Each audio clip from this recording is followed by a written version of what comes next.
I walk forward easily. I walk backward awkwardly. I remember easily, and I plan forward awkwardly. The decades of our past, memories are known, yet we can only guess about tomorrow. Our human mind is always striving to fix problems, find solutions.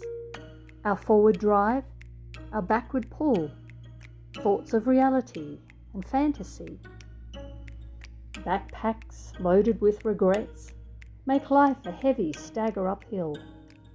Instead of emptying before travelling, we hold on and relive our yesteryears. I seek to quiet my monkey mind of manic thoughts out of control with meditation and less distraction, mindfulness and gratitude.